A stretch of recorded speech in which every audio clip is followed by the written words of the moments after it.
Welcome to the iHemp Hour. My name is Dave Craybill. I'm with iHemp Michigan. iHemp Michigan's mission is to educate, inform, and promote the research, development, and cultivation of industrial hemp in Michigan. iHemp Michigan advocates for wellness in people and the planet through hemp, and it begins with the farmer. We're going to start with the non-farmer this morning, though. Mike Brennan from the Michigan Marijuana Report and 420 Post. What's going on? Yeah, definitely the non-farmer in the group. So just a consumer, as it were. But my audience is the cannabis audience, a variation of hemp, of course. And one of the interesting things that came across the transom was they announced yesterday, or some folks announced yesterday, that Tommy Chung of the Cheech and Chong fame is going to be rolling out a line of pre-rolled joints.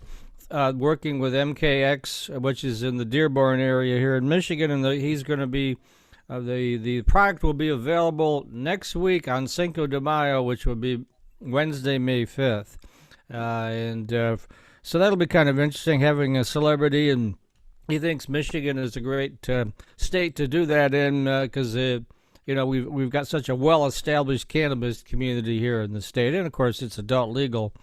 The other couple things that came across that I thought I'd mention is there's some legislation afoot in Lansing to ban marijuana from those from the signs that you see when you drive down the road, the billboards. I don't know whether that's going to go anywhere, but the argument is, hey, we don't advertise cigarettes or we don't advertise booze, so why should we advertise marijuana? And we'll see how that all plays out. But one other thing I wanted to mention yesterday on my show on 420 Post, the issue, obviously, what's coming up now in the state is we're sort of getting the pandemic under control, and everybody's getting really antsy after a year of lockdown. And so the question then becomes, in the cannabis industry, you have to get a license to do a cannabis permit. Has to come through the MRA. You have to give them 90 days notice. All those things are really tough to do when you don't know what the pandemic situation is going to be. But there's going to be a virtual event on Tuesday, May 4th. May the 4th be with you there for Blaine. And Tatiana Grant is going to be interviewing MRA Director Andrew Brisboe live. And then people can ask questions of the director on how we're going to handle live events going forward when we're still in a pandemic environment. And so we had Charlie Strackbine on the show yesterday. He has been running the Monroe Street Fair, for about 20 years in conjunction with the Hash Bash, which is always done the first Saturday in April. April Fool's Day it was supposed to tie into. And we also had Tatiana on there, and we had some other folks. And we had a nice discussion about, how nervous are you about going into live events with real people around you again? And so, and we gave suggested questions to Tatiana to ask Andrew, from the industry, what are our concerns? How can we deal with all this to make sure that we stay within the law? And because technically, if you go against the MRA, they can pull your license, and certainly don't want that. So it'll be a good show, and that information is at my, my website, which is mimarijuanareport.com. And that's it from here. All right. So I've got a little bit of news I'll update everybody on. And then I'll do some at the end of the show here as well, too. So I don't want to take too much time away from our important topic with Greg today. And Greg, we appreciate you having time to join us and talk about where we're going with hemp plastics in the future. But Michigan Farmers Union had a grant last year, and it's been extended to now this year. The grant ended on April 30th and then goes from May 1st on. Anyways, so Mary McGraw, one of our iHemp members, and Michigan Farmer Union is one of our business members, and myself, we're able to provide assistance for farmers that may need to have food safety handbooks written. So the SOPs and how to do things and all that kind of stuff. So great opportunity for people. Normally when I do that in my consulting work, it's anywhere from $3,000 to $5,000. And so people can now, with this grant, we can do that for free. So if you know anybody that's a produce grower that would like to either have their current, whatever they might have, handbook or safety done already, we can do a review of that as well for free. And we can also do the whole handbook for everybody. So kind of exciting that we can offer that, and it's free, which is a good thing. Don't forget that there's a little USDA assistance out there. If you grew hemp in 2020, there is, I think it's $35 per acre that you can get through the USDA, the Farm Service Agency office. So if you need a little help with that, let me know. But really just contact your local office. They'll help you work through the process. It's called the CFAP2 program, CFAF2. And so a little bit of help there for people that grew in 2020. Also, don't forget that you do need to, one of the requirements is to make sure that you certify your acres this year at the FSA office. So again, contact the office sooner rather than later if you haven't been certifying your acres there. A little bit of paperwork. You got to take in proof of who you are. So you got to have your driver's license, social security card.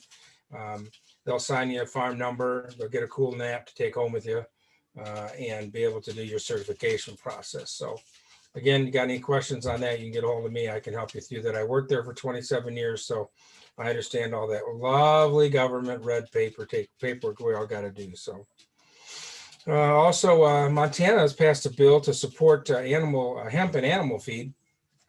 Now we can't really use it yet, but one of the things they are doing is they're passing and supporting of that so that when it does pass USDA, that they're able to use it in the state. And it's something that we're going to look at trying to get through legislature here so that we're ready in this state that when hemp becomes legal to be able for livestock feed, we don't have to go through, oh, now we got to pass legislation in the state to get it. We're going to be proactive on that and get that going ahead of time. So yeah, we're probably about 2 years out on that approval, I think. I hope only two. I hope only two. I know they've got some research going on with poultry feed right now. So unfortunately, we've got to go through each animal. So when we do it for cows, we got to do dairy cows separate from beef cows. And so be a big market. It's coming. It's definitely coming. And I think it's going to come a lot quicker than we hope. And exciting to see what's going on with Hempcrete and everything else. We're planning on having a Hempcrete workshop, hopefully, maybe in June in Zeeland, Michigan. We're kind of in the works of planning that right now. So it'll be a fun time, bring the family down. We're going to make bricks and we're going to be able to decorate them up how you want, put your name in or whatever. And then we're going to use that when the Critter Barn gets to build these educational structures out there. We'll be able to then incorporate that into the structure. So it's going to be a very cool, fun day for the family. Kind of get your hands all dirty a little bit with some hempcrete and have a little fun with that when that happens. So one of the, also in May, we're going to have every month, the board talked about this at the last meeting. Every month we're going to have a hemp working, not networking, but hemp. Am I saying it right? Yeah, no, I'm all messed up too. Okay, so it's a hemp working event, not a networking event, but the same principle. So we're going to move that around the state. Every month we're going to have it somewhere. So we're putting the call out to anybody, anybody might want to host that event for May. Any members out there, let us know and we'll incorporate that and or for future months. If you want to do something at your business or your farm or whatever, and you want to do that, then we'll make that happen. And we'd like to showcase everybody as we can. And again, we want to move it around so everybody has a chance to be there and come to that. So I don't know if anybody else knows, but I know that there is some hemp that has been planted already in the state, believe it or not. So it's a plot that's been put in for grain and fiber.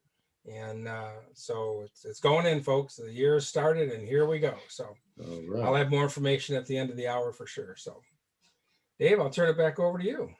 All right, well, you mentioned, we talked a little bit about grain, that hemp feed's going to be huge. You touched on hempcrete. What else can we do with hemp fiber? Well, we just happen to have Greg Dean from the Hemp Plastic Company here to talk about plastics. How's it going, Greg? Going very well, thank you. So glad you could join us. So happy to be here. What's going on with hemp you have a long, rich history in plastics. Why get out of something that's working for you and jump into this crazy market? Yeah, I'm beginning to ask myself that. You're right. Well, it's great to be here. It's great to be here.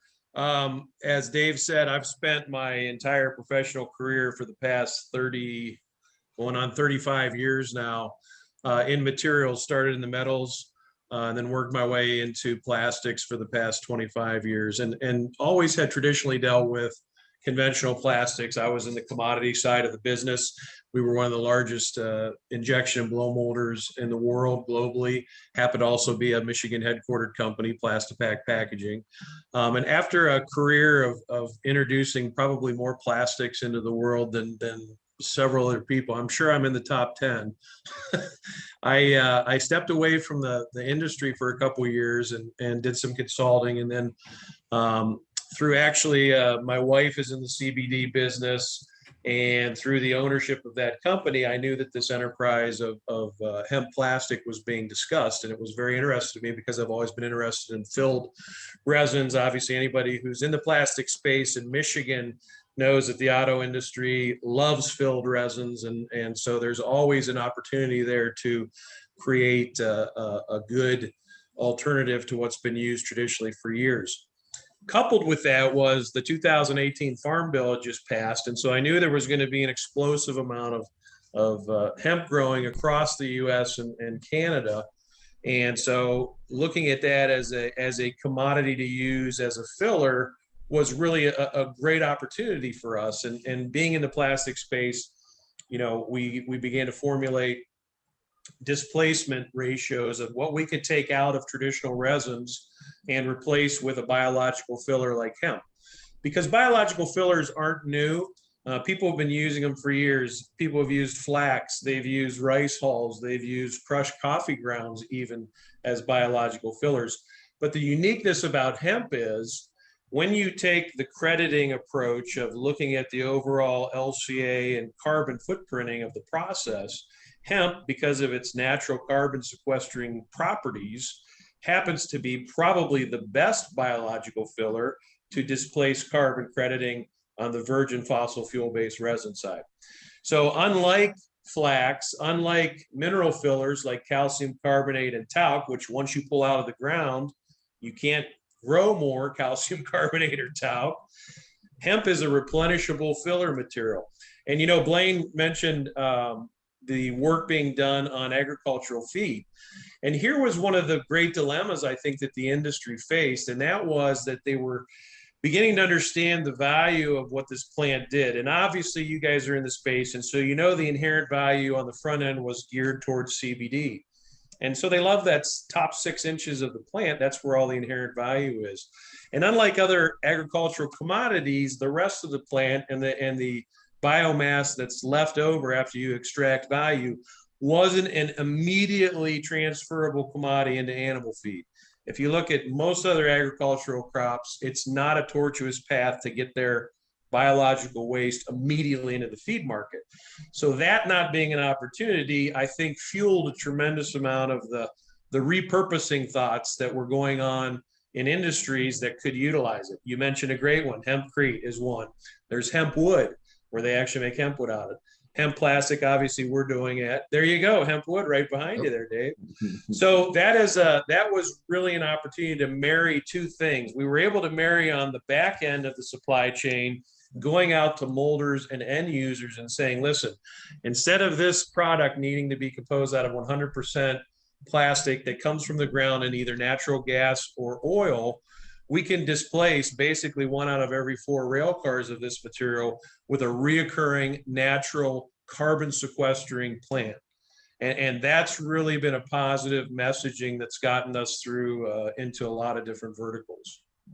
Now, I know the auto industry is beginning to experiment with hemp in lieu of plastics for the composite materials. Some of the higher end vehicles are already using it. But it's not a mainstream kind of thing for the average car out there. Are you having any talks with the auto industry right now? Yeah, so we're having quite a few. I obviously live in Canton, Michigan, so I'm surrounded, as we all are, by the automotive sector. And yeah, they're obviously the ones that were the first vertical industry to ever utilize hemp as a plasticizer. And so traditionally, we talked a little bit earlier about that probably the most common plastic material used in the automobile industry is glass-filled polypropylene. Mm-hmm. And that's basically filling the polypropylene with fiberglass at a similar percentage level that we do with the hemp. Where we have an advantage is because of hemp's density, we have basically a 10% weight advantage by mass against glass-filled propylene. So working that into the automobile sector is attractive, and here's why. The average, I think, passenger vehicle in the United States contains 600 pounds of plastic across the board, all the different types of plastic. And probably a good vast percentage of that, maybe even upwards to 50%, is some type of filled plastic, primarily glass filled. So you know how important to the auto industry MPH standards are, CAFE standards are. So if we can contribute and help to the lightweighting, of vehicles, that's something that they're very interested in, because as we all know, under the new administration, cap and trade is back. So everybody's going to be at the gambit table throwing carbon credits around. And if you look, some of the major manufacturers in a lot of industries, including the automotive space, they've got to make up a deficit in carbon crediting. And you've seen activities such as high value leasing of timberland out west, 175,000 acres of land being leased only to garner the carbon sequestration that land values to you. So I think there's real upside for us to justify, we are at an added expense against commodity resins, but when you look at the full value and what you're going to glean from that, I think we are an attractive option for the automobile space. And that would also solve one of the problems. Again, I'm not a farmer, but I've done this show for a year, so I've learned a lot about the process. And farmers don't typically grow corn or soybeans or any of those other crops without having a customer on the other end. And the problem with hemp is a lot of people are growing it, but there's really no customers on the other end, and it puts them in a real dilemma. So if the auto industry got on board with this, particularly in Michigan, that would really solve a lot of problems, I think. Yeah, and they're seriously looking at it. I mean, without getting into any NDA conflict, I would say that all of them are actively looking at hemp resins, including the original OEMs, and then the tier 1 all the way down to tier 3 suppliers. I've actually 8 in the morning, I'm going to a interior design door panel company to do some injection molding, because interestingly enough, sound baffling is what hemp was originally used for in the automobile, and door panels. They thought that the sound compression that the hemp provided was valuable. So that was really the impetus that got into it. So yeah, they've generated a lot of interest, and we've had a lot of activity surrounding that particular vertical. Good to know. What do you see as a leading market for the compounded hemp currently? What? Well, we've taught automobiles, obviously, if I had to say, how do I allocate my time in markets, I would say it's probably split between automotive, packaging, the packaging industry, which is probably the one that gets crucified the most because of its disposable single-use nature. And so we create some real advantages there. But we also work in areas like hard surfaces and architectural millwork. This happens to be a hemp plastic panel that we work with that can be produced in any thickness up to 1.5 inches. This happens to be a 1/4 inch thick panel. And we have people looking at this for everything from flooring to wall covering to using furniture edging and things like that.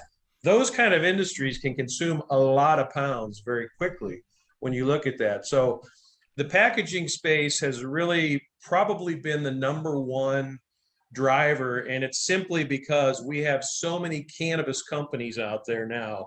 And I'm not talking simply about CBD. I'm talking about all of the marijuana manufacturers that and they're pouring traditionally into the state too. Yeah. I mean, all the big multi-state operators are now coming in. Yeah, absolutely. I saw Gage announce they're coming into Michigan now, and all that good stuff. So the net is we basically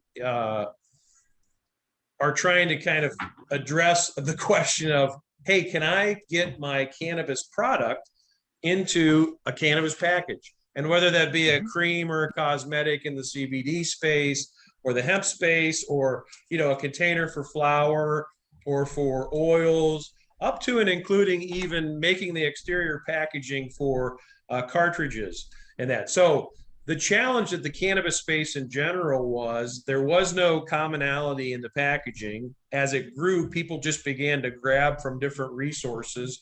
And in those resources, they primarily came out of China. And so a lot of the materials that have traditionally been used heretofore have not been domestically produced materials.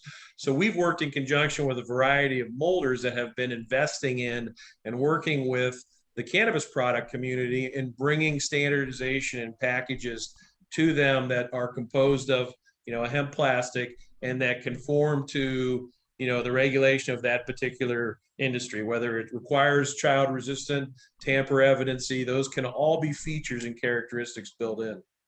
And that is a discussion that we've been having with a number of cannabis producers here in the state. The most of them would love to be able to get involved in hemp packaging because it's good marketing. I mean, a lot of the people that consume this are the under 40 types, and they're really environmentally conscious and all that. But the hang up has been it's more expensive right now than the other kinds of packaging. And that's been, because we have a hero project where we're working with processors to develop products for the cannabis industry. And I said to him, gosh, wouldn't it be great if we used a hemp-based product to package it in? You'd have a lot of things going in, but it always comes back to, well, I'd love to do that, but it costs more money. Well, and that's going to need to be a decision that people ultimately make. Change costs money. Using post-consumer recycled plastic instead of virgin plastic is more expensive, because there's a reclamation, there's a sorting, there's a scrap and loss and reprocessing. And so if people are going to really stand behind the thought process of reducing the amount of virgin plastic introduced into the markets and environment year after year, then there's going to be a cost to that. But in all candor, I mean, I've been in the packaging business for 30 years, and there's a rule of thumb in packaging that the overall package that the product costs should be 10% of the value of the product it contains. And in the cannabis space, we all know the value of the product going in these kind of packages. So that rationale is very easy to justify. And in all candor, the folks that I talk to, they're having a real challenge now getting product out of China.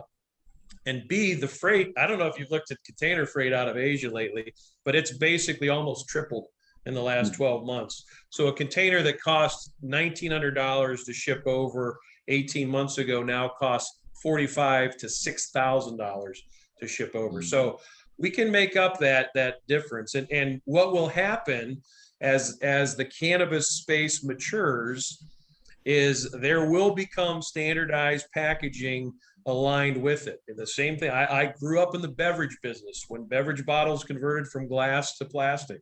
And at first it was corral the cats. Everybody had their own package out there. I want this. Coke wanted that. Pepsi wanted this. RC Cola wanted that. Dr. Pepper wanted something different. So we as the plastic community came together and said, time out, folks. We should get to a common outage size. We should get to a common finish size so we can all use the same type of cap. Let's get smart about this a little bit. We can all have different bottle shaping, but let's generally all agree. We're all going to have a 2-liter product.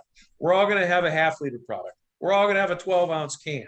Okay, so the standardization, that will come ultimately into the cannabis space. And as much as we can help influence that by partnering up with these molders that have the desire to get into that supply base, that's been really great. And that's what we've been focusing on. Because it'd be great to get to a point where everybody knew if you sold an eighth of flour that it went into this kind of package and it became the 2-liter bottle of the industry, and that's beneficial for everybody because that kind of commonalization will drive the cost down. Oh, absolutely. Because now we'll be in tradition. We're not going in and out of mold changes and losing valuable production time. So yeah, it's very exciting. Those are all really good points. I mean, that's what I'm hearing from my side of the industry too. Is they were getting it out of China before, but now it's just getting cost prohibitive, and then the delays, things like that. Big delays. A lot of products getting trapped at the dock, going in both directions right now. So we'll have to. But there's so many good domestic molders and manufacturers that are willing and really want to participate in this business and really are traditionally and fundamentally committed to, hey, we know we make plastics, but how can we try and make a little less of an impact than we did last year? And so we're a nice intermediate step sometimes between pure plant-based material and pure virgin fossil fuel-based material. And so we're helping bridge that gap as folks move in that direction. Greg, have we got to the point yet with this industry and with doing this, that we're able to figure out the varieties that the farmer needs to grow? So to come out with, the specs that you need to be able to make a certain product, do we need to grow X variety of fiber? Have we got to that point yet, or are we still trying to figure all that out? No, we actually, our intellectual property surrounds the entirety of the hemp plant. So we can actually use any part of the hemp plant in compounding with the plastic. Really, my requirement comes down to particle size and moisture content. So basically, those are the two biggest contributing factors. So right now, a lot of folks in the hemp growing business, they don't have any secondary milling applications or anything on site. Some of the big guys are starting to get into that. So, because the inherent value in that post-extraction material or that bio-waste material is not in its raw form. It's in a usable, repurposable material. And for me, that's something in the 150 to 200 micron particle size with about a 3%, 2 to 3% moisture in it. So, but what we are doing, which is really interesting, is we're seeing how the different parts of the hemp plant react when you mix them with plastic. Do the crushed seed hulls look different from the hurd material? Because the hurd is very light. And so when you blend that in with a plastic, it gives you a different tone than what you do with some other parts of the plant. So from that perspective, we kind of know that when we mix this part of the plant in, we get this particular aesthetic with it, but we're trying to be universal in our use of that. And the interesting thing, Blaine, is, from the time I first met you guys almost, a year and a half or so ago, I've really now gotten almost as much interest from people purely swinging away from CBD growing and into industrial hemp and saying, hey, the plants are bigger, the yield of material is greater, it's not grown as a secondary commodity. Now, how do I take that industrial hemp plant and split it into its applicable parts effectively so that I can sell Greg part of it for his plastic, and I can sell Greg Wilson part of it for his hemp wood, and I can sell the Hemp Creek guy this part, and I can sell the paper guys and the corrugated guys this, and the cloth and fiber guys this. That kind of thought process I'm seeing more and more of, really treating it more like a plant that has, tangential uses. And we all know that that's the case with this plant.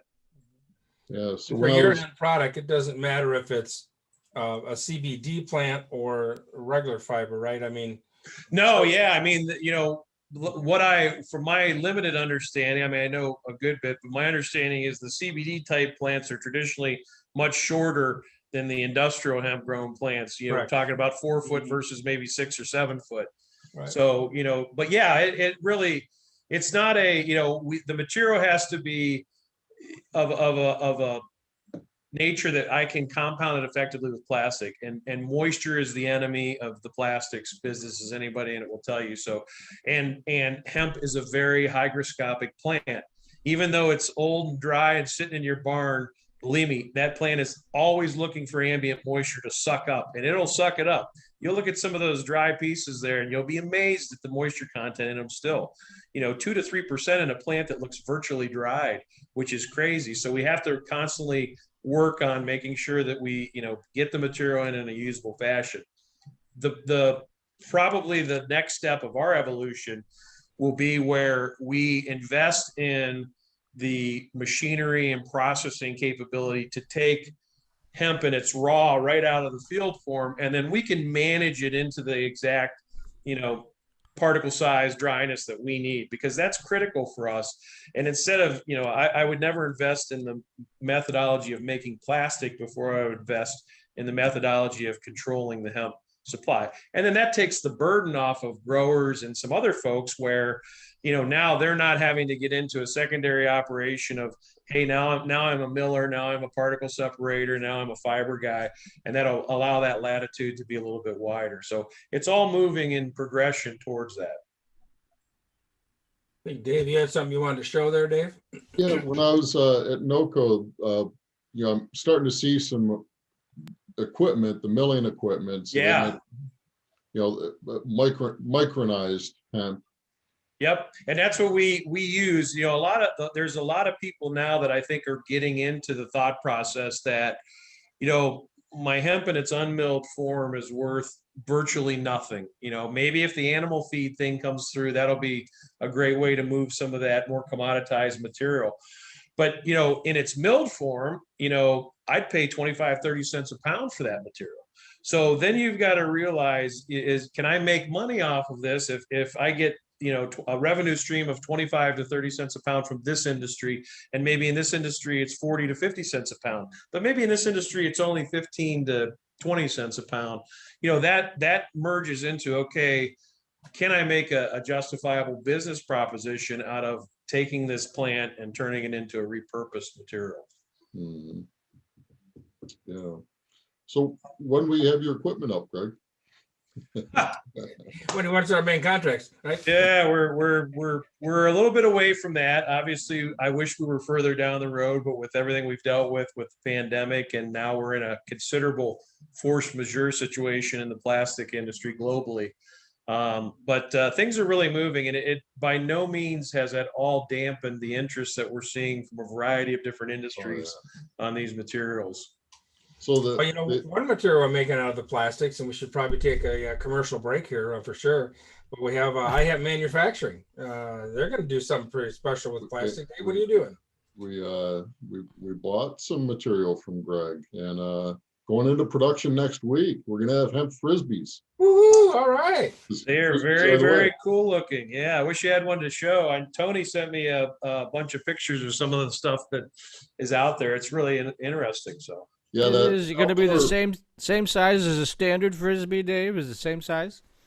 Yeah, we're starting with the standard. We're going to be working on the disc golf as well, which has different. I just sent you guys a guy who wants to work with you on the frisbees. He's into the ultimate style frisbee. I think it was Tony I sent the information to, because I know them both, and so you've got some interest out there. And this guy is a hemp guy. This guy that I hooked Tony up with, this is his new product. These are great. These are now on Amazon. So this is our hemp plastic in the middle here. This is a universal beverage huggy. Every bottle can size in the world today will fit in this thing. And it's now available on Amazon for $29.99. So we're really starting to get some brand recognition. It's called the Recoil Cooler. Very, very unique. So we pigment the material, so it's got great hand fit. And like I say, you can put a slim can, a standard 12-ounce can, a tall boy, a stout bottle, a thick bottle. So, I mean, it's real, a long neck. Everything will fit in here because it's and so he's the guy that is really, he's expanding the hemp world in plastics, and he'd be a great guy to look at and partner with. So hopefully that'll bear some fruit. Greg, I would have liked to have been part of that research project on that to make sure all those cans fit right. That one. So I have put it to good use, I will tell you, and it works very, very well. I've tried I don't drink anything that comes in those slim cans, but I mean, I've tried everything else in there. Regular can, both beer bottle sizes, and even I put a Coke bottle in there one time just to see how that would work too. So I find it encouraging. I find it encouraging, Greg. You're doing your own research on that, so I applaud your efforts. Yes, there, so. Absolutely. You have to do it. I mean, it's part of the job. And yeah. So. Greg, are you also involved with the cooler? Yes, there's a company in Texas called Taiga Coolers, Taiga, and they manufacture a 24-quart cooler with our material. And they call it a Terra Collection, Terra, and it's really, we just got it introduced before the Christmas season, so they sold a bunch of them before Christmas. Then we hit this crazy material supply situation, but they're getting ready to roll out a promo for the summer season. So what they did, which was really smart, is and it's about 18 pounds of plastic per cooler. But what they did is they basically took 50 of them, and these are probably retail for $229 a piece. So they're very much like the more military style. Yeah, the more military style cooler. And so basically they sent them to the 50 of the the biggest hemp influencers and or media personalities. They got 49 positive responses back from the influencers and the media folks. The only, and the 50th response was more of a question from the guy at the New York Times who they sent one to. And he was just more traditionally asking questions about, you know, what does it do to the plastic? It is a plant, you know, can it grow mold, et cetera, et cetera. But really, really positive feedback. So, and that's the way we're trying to get messaging out there where, you know, we know there's a lot of people that can touch a lot of folks in the social media community, and they're great hemp proponents. And just getting the word hemp out. I mean, if you go on the Amazon site and you pull this up, it specifically says this is made of hemp plastic. You don't even have to click on the item. You can see the words hemp plastic in the header before you even click on it. So we're really getting that messaging out there into a lot of different tangential verticals, and it's been working really well. You know, if you want to reach the cannabis community, I mean, I like the idea because it's come up in the community of getting into hemp packaging, but of course it's the cost issue and availability. Mm-hmm. But I mean, I like your idea of the standardization. That we could help you with that because we have a pretty good sized audience in that community, and get a lot of feedback. I'd like to start working on that with you, perhaps, if you want to consider that. We can talk about it after the show. Sure, yeah. And I mean, anything we can do to, again, get people into a common format. And we're working with some of the biggest packaging distributors in cannabis right now, and they all agree. Because believe me, it would make their life a lot simpler if they could SKU 100 brands instead of 500, just to accommodate every, you know, specialized request. So yeah, that would be great. I mean, again, we're in the infant stage, but as much as we can get everybody talking about it, then, you know, it'll become a self-fulfilling prophecy eventually. Yeah. Well, I'm actually a techie guy. I've been a technology writer for 40 years, and I started Michigan Technology News 20 years ago. So, I mean, I've seen in the technology industry the standardization move for a variety of products. It starts out as the Wild West, and then everybody says, well, this isn't really working. We're going to have to come up with some standards. And you know, it's just typical of the businesses that I cover. So, yep. So Greg, you know, this Frisbee thing, you know, we're looking at 30% growth in the last year or shorter time period. I mean, the outdoor rec has just taken off. You mentioned, you know, a bottleneck in plastics. What's going on with the plastic, the virgin? Is it just the supply from China? What's going on? No, that most of the polyolefin resins, which are your high density polyethylene, think milk jugs, laundry detergent bottles, and polypropylene, which is, you know, a cousin resin to that. Most of that's manufactured in the United States. Generally, the resin community likes to keep about 31 days of inventory on hand, just so they know they can meet, you know, spikes in demand. And what happened was, because of the pandemic and because people were pulling inordinate amounts of those materials to do everything from, you know, sanitizer bottles to face shields to everything, the inventories got, I would say, pushed down to probably 25, 26 days, which had them very nervous. And then you had the Texas storm last month, where they had 10 days of freezing weather. So they shut down the entire Gulf, which is where most of those materials are produced, and basically dropped the inventories another 3 or 4 days. And so they got into a dangerous supply situation. So they declared force majeure, and they put existing customers on allocation and told non-contracted customers that there was no material for them. So we're clawing our way out of that supply situation slowly but surely. You know, for us, we're doing a lot of pre-sell work. We do have commercial supply going, but we're still in that trial.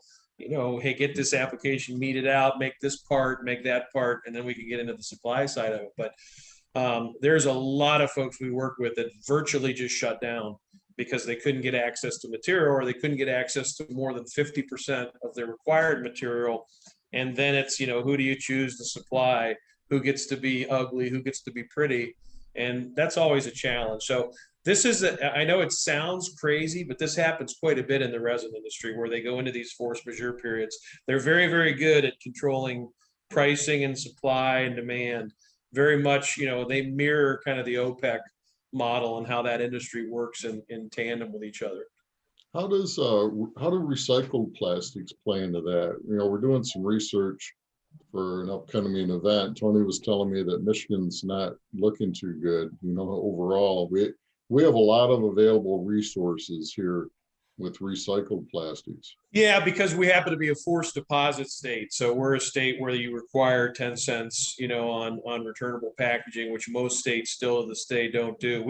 This state actually does more recycling of packaging than any state in the United States. One of the biggest bottle-to-bottle recyclers in Dundee, Michigan. It was part of my company called Clean Tech Industries. And it's been a great means of addressing the environmental issue because once it gets that reuse, then that's a displacement of virgin pounds, just like we do with hemp. The problem is there's a finite amount of that material, and as you can imagine, the majors, Pepsi and Coke, were the first two major players in consumer packaging to get into the use of what we call PCR, or post-consumer recycled resin. And so they've through use and going from 5 to 10 to 15 to 25% now content on some of their packaging have really utilized a lot of that capacity. So all of these different methodologies to displace the virgin resin are there in forms of pieces and parts, but not enough to do a wholesale change. So when you read an article that says, the whole industry will change by 2025 or 2030. That's silly. You're never going to displace even the majority of fossil fuel resins. But if you can nick it by 25%, that's a monstrous global impact. I always try and be very realistic. There's a tremendous amount of greenwashing that goes on, as you guys all know, and that's complete and utter nonsense. And people, every day I talk back a claim that some irresponsible person in the space has made and try and correct that. Because you know what? You don't need to pump up the messaging. We have a really good product. We've got a really good message in line with it. It happens to look great. The people like what it looks like. They're not complaining about the look. They want the look. They want to see the hemp in there. And structurally, if we get the performance requirements for some of these more high-end applications like these military industrial style coolers and like the automotive industry, which has high impact requirement, we'll provide a nice, slot in and substitute for some of those materials. So what percentage is 25% the peak right now? And you can't have 25% hemp and 25% recycled. You can do that. Absolutely. You can, the hemp maxes out at 25% because we have there's a what is called polymer richness in the plastics industry. That means the polymer is designed to perform in a certain characteristic, and those characteristics are called out in the technical data sheet. So it needs to have certain impact resistance. It needs to melt at a certain temperature. It needs to have a certain amount of flex modulus in it that you can utilize. So all those are called out. So what I am tasked with is I can't degrade those particular characteristics, or else the guy using it for this or whatever application is going to say your plastic isn't as good as the plastic that I use today. So 25 is kind of the sweet spot where you don't impact the plastic in a negative way. We've done work with 33% blends that are a little more, it just limits the process window. But what I am working on is we've got a couple of active R&D projects with a major university that right now is looking at different treatments for the hemp. And so when I get it in, if I have it treated with a certain characteristic or chemical treatment, that may increase the opportunity for me to lift the amount of percentage of the hemp. Because I'd love to be able to get to something that was at 50% hemp, 50% plastic. And I think we can get there, but I think it's like anything else. This is a new industry, and the science, we're kind of building the science brick by brick as we keep developing these formulations, but we'll get there eventually. Yeah. We have a quick question on the webpage. How many tons of plastic waste are created annually in Michigan? Oh boy. We're actually a decent state, and it only is because of the forced deposit. Compared to our neighbor to the south, Ohio, they don't have forced deposits, so our rates would look better. But I can tell you that the recycling rate for high density and PET, which are the only two materials that are commercially recycled in Michigan today, you have about a 37% recycle rate for high density and probably 25 to 30% recycled for PET. So that's telling you even that 3 out of every 4, bottles is ending up in the landfill or in incineration. And that's where you can really start visually kind of understanding what that means when those recycle rates, which may sound great, actually aren't. I just actually had a statistic sent to me yesterday that said of all of the materials used in the world today, only 8.4% of all materials are ever recycled. And when you think about that, that's a stunningly low number in comparison to the fact that some industries like the aluminum industry, which has done a great job in recycling, is now at about a 60% recycling rate. Tires, motor oil, we're recycling those at 80, 90% tire recycling is going on right now. So you think about if we're at 8% with all of those industries at high percentage levels, you've got so many materials that have 0% in recycled content. And it's much more important for the packaging industry because it's a one and done. A guy buying a cooler made of our material, hopefully that cooler lasts him and his son their entire lifetime. So that doesn't need to be reintroduced back into the recycling stream. But there's just so many other materials that really just have either no infrastructure for recycling or no interest, in recycling from either the people that could do the operation of recycling or the industry that would use the pounds that would come out of that. Do you think consumer demand would drive more recycling if people demanded these companies recycle stuff? Well, I can tell you this very sad statistic. Michigan is a forced deposit state, but if you look at our recycling rate compared to most other states that don't require recycling like we do as a state, it's not marginally different. It's a point or two, but it's not like that is causing everybody to recycle. And when you think about it, the forced deposit concept was just a tax. That's all it was, because they knew that lazy people don't want to go back and turn their bottles in for 10 cents a bottle. So they'll get a tremendous amount of that unclaimed deposit as revenue. And you can go back and look, it's millions and millions of dollars a year the state collects because of these uncollected deposits from consumers. So it doesn't move the needle a lot. It's almost got to be a combination of more attention to recycling and then source reduction. What we throw away, let's make it less than we did last year. One exciting thing that I was able to get, this is out of Hemp Utensils out of California with Jordan Hinshaw that was on a month or so ago. Anyways, straws. Kind of going there. You're saying Jordan made those? Yeah, this is Joy. The ones that I sent you. I didn't realize that. That's cool. That's where it came from. And so I said, well, I wonder how good they really are to hold up to everything, So I took a couple of them and put them in water overnight and left them over there. And, took them out and they're almost like a plastic straw. They were just as good the next day as as a plastic straw was. But they are these are made out of plants. They're 100% made from plants and they're recyclable. And so it's pretty cool. They're hemp. Made out of hemp straws. So that's more of the composite style methodology. That's a little bit different area than what we're involved in. That actually is more closely aligned with kind of how the hemp wood is done, where they make a slurry and they use but straws are, if I could had a nickel for everybody who said, hey, can you make me a hemp straw? I wouldn't have to be on the podcast. I'd be retired already. That is the number one inquiry that people come to us with is a hemp straw, just because it's probably the most nuisance oriented piece of plastic that anybody has to deal with, because you literally use it for 5 minutes and then it's done. So but it's very, very challenging because, again, at the end of the day, we are introducing technically a contaminant into the plastic. We're injecting these tiny little parts of the hemp plant into the plastic. And so in thin applications like straws, now you've got to be really careful, because then you'll really hurt yourself on the processing side. But we have so many good verticals that we can work in that the pounds that we have will move, I think, into those. And they're really, really impactful industries like the automobile industry and the packaging space. So what do you see in the future coming, Greg? What's going to be the big move that you see happening for use of this product?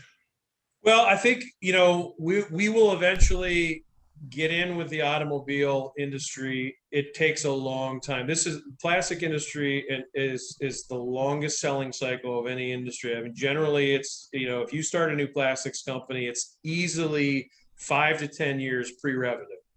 Okay. So we're a 2-year-old company and we're at revenue right now. We're starting revenue. So, but to get people using your material, like the automobile space, it will be a 2-year selling cycle. It will take them 2 years to evaluate all of the material, and then we get into the economic argument and the performance characteristics, which is okay. I mean, they cross all their T's and dot all their I's, and so it takes some of these industries a long time to make that transition. The great news is we have had no industry who's in that process right now say, you know what, let's stop it here because we don't see a value or a benefit for this going forward.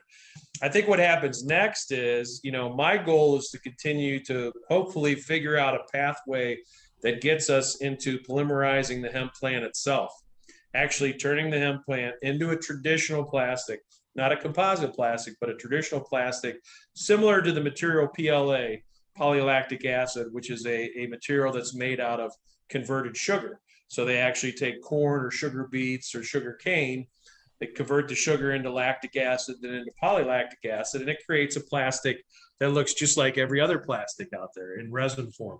We actually work with that material. So we work with, and it's a commercially compostable material. It would be great if we could figure out a way to convert the hemp plant itself into a plastic in a similar or even a non-similar format than that. And I think that's doable and achievable, but that's down the road, but that should be the goal, from, again, we talked earlier, virgin fossil fuel-based resin here, fully plant-based out of hemp resin here. And, we'll fill that gap until we get to the arena where we can ultimately do that. Are universities working on that? Where's the research being done? Yeah, we have a very, very good partnership with Murray State University in Kentucky. Murray State is probably, I would say, without a doubt, the most advanced university in hemp work that I've seen, physically in the United States. They actually grow more hemp than anybody in the university right now. That's actually where Greg Wilson set up his Hempwood headquarters. Okay. Is down near the campus on one of their incubator sites. So. And I'm understanding, I think, that Northern Michigan may be getting into some type of an academic business partnership and are looking at growing a significant amount of acreage up there. So those are great opportunities. I mean, where we can marry the business model with the academic model, that's where growing industries drive a lot of that R&D from. Because it's between academia and the business world that we're creating all of these new inventions and bringing them before. So there's a couple really good ones out there. But really, I can't speak more highly of Murray State. They're really a good group of folks, and if you haven't met with them, they're they're really, really good guys. The head of their department is Tony Brannon, is his name, and Brannon. Great guy. We had a couple of people on my show a month or so ago. One of them from the U of M. The U of M is looking at growing hemp so they can study hemp to get to understand some of those things you just discussed. The other one would be Lake Superior State University has a cannabis chemistry degree program, somewhat related. And so, I mean, in Michigan, those would be two that I could recommend that you connect with. I can connect you with the right people if you're interested. So there is some research going on in that area. It's just very preliminary at this point. Yeah, that's why when I looked out into the academic space 6 or 8 months ago, there were very few people that were as far along as Murray State was. They've done some, and they have polymer scientists on staff and that. So these guys, they know the tie-in of hemp. They know the physical characteristics of hemp. We know I can work with them on, okay, I want to strip this particular element of the hemp plant out and see how that does. And so we're able to do a lot of that development work in conjunction with them. Cool. Well, Greg, we want to thank you very much for taking the time today and helping bring us up to speed on what's happening. And again, Absolutely. we have so many things that are going to be happening here, and we know it's all working. It is. It's it's an exciting time in the cannabis space in general. I appreciate both halves of the cannabis space equally. I love the cannabis THC side. I love the hemp side. I think it's a huge, long overdue industry that this country is needed, and I think it's got some really, really nice upside potential for all of us in that value chain. So appreciate the time. All right, you want to stick around now. Blaine is going to give us a great hemp recipe. So, they say, Greg, this is why everybody watches the show. This is it. You save it for the end. Save him for the last because stuff. Yeah, we save him for last so that everybody has to wait, and watch the whole show to see. We save the best recipes. Well, I will certainly stick around to hear what Blaine's cooking up. Yep. And I am going to up the ante here. We are going to get better at doing this, but a couple things I want to share first. Dave has allowed me to share my screen, so I want to show. This is an article. Just trying to pick some of the fun articles this week. Let's see. Now I got to do share the screen. I want to share this one right here. All right, everybody see that? Are we still seeing me? Nope, now we see it. Okay, so this is a little. This is a hemp do-your-own eco cabin released by Pennsylvania designers. Isn't that cute? I can just see that for a little pool thing or a little cabin to get away. Bar, outdoor bar kind of thing, Yeah. Dave, this would look really great at your place. By the way. Oh yeah, that's what I'm thinking. So, anyways, a little article here about it, but so I'll give you the highlights. It comes in 12-foot sliding glass doors. It has a second floor sleeping loft. Wow. You can get access to a ladder. It's 140 square feet, which, believe it or not, is about 10 feet less than my first house was originally had. So, $31,000 is what it cost. $500 down, and they can deliver in 8 weeks. And it takes a crew of 2 to 6. With me, it would probably take a dozen, just because I'm so good at building things. But it either comes with prefabricated hempcrete blocks or hemp fiber insulation in it. So just a fun little thing. They did this for the house on wheels kind of thing, like tiny houses thing. And so I just thought that was a pretty interesting article to share with everybody on that. So if you need a little getaway up on your cabin somewhere, your property somewhere, there you go. You do it out of hemp. Very cool. Very cool. Very cool. Let's see what else we got. A couple other things we got is the Hemp Council. They put out their newsletter. Some things coming up there. They have their sortie going on Thursday, May 13th down in Indiana. Soiree, is it? So I had to say that $25 for members, $50 for non-members. You can get that. They're having a physical meeting in Indiana. Yes. A real meeting. Yeah. yeah.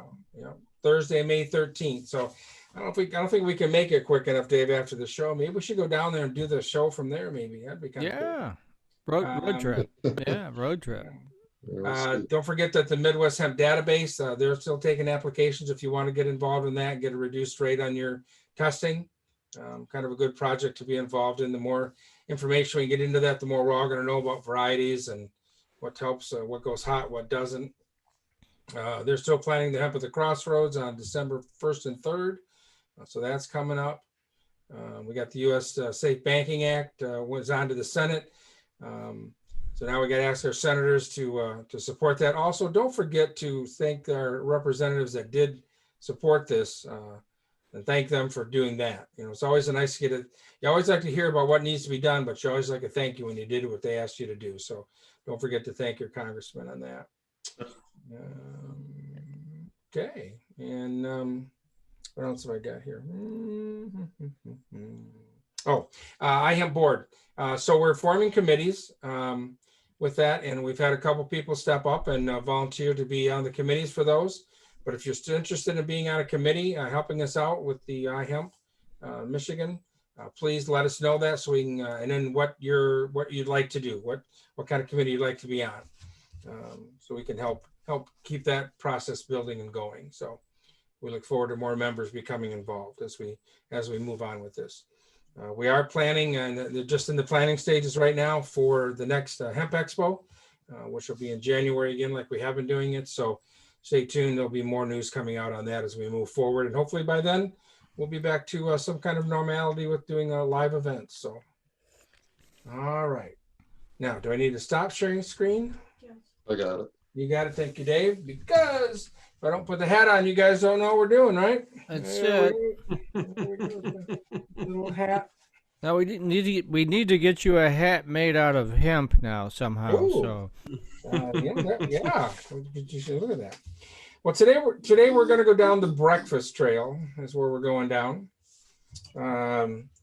So this is a wonderful way with leftover grain. If you have from dinner, or try this delicate sweet morning porridge.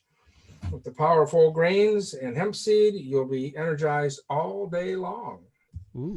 You won't need that nap in the afternoon, Dave, or maybe that's Mike that takes the afternoon nap. I take an Oh. afternoon nap. Okay. Yeah, so, Today's the day. Somebody in the background. oh saying yeah, that. it's pretty crummy day, so this will be an afternoon nap day. So Okay, yeah, it's kind of cloudy out there. It's a nap day. Anyway, it's pretty simple. You know, I like simple things. This makes 3 to 4 servings.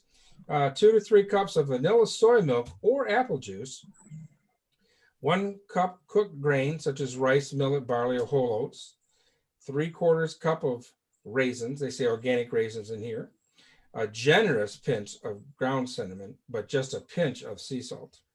1 or 2 tablespoons of shelled hemp seeds. Combine the soy milk or the apple juice, cooked grain, raisins, cinnamon, and salt in a saucepan over medium heat. Cook and bring to a boil. Reduce the heat to low and cook 15 to 20 minutes or until all the liquid has been absorbed and the grain is creamy. Place the dry skillet over the medium heat. When the skillet is hot, add the hemp seeds and toast, stirring constantly until fragrant, about 2 minutes. Stir in the porridge just before serving. So there you go. A powerful breakfast to keep you going all day long. So Kind of a porridge. Right.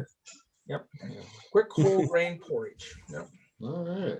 So Greg, again, thanks for joining us today. Glad of grain. Absolutely. My pleasure. Next week, our sponsors, Dave, Film Organic is one that we want to thank. Also, Mid-Michigan Hemp Supply, and our new sponsor that's going to be coming on next week, JD Ackley. He's going to be with us talking about how to plant this year. So we're looking forward to having JD on next week, and I'll have the right background up next week for that. So, All right. all right. Thanks, everyone. Everyone have a great day. Everybody. all right, thanks. See you all next week. All right. Peace and love.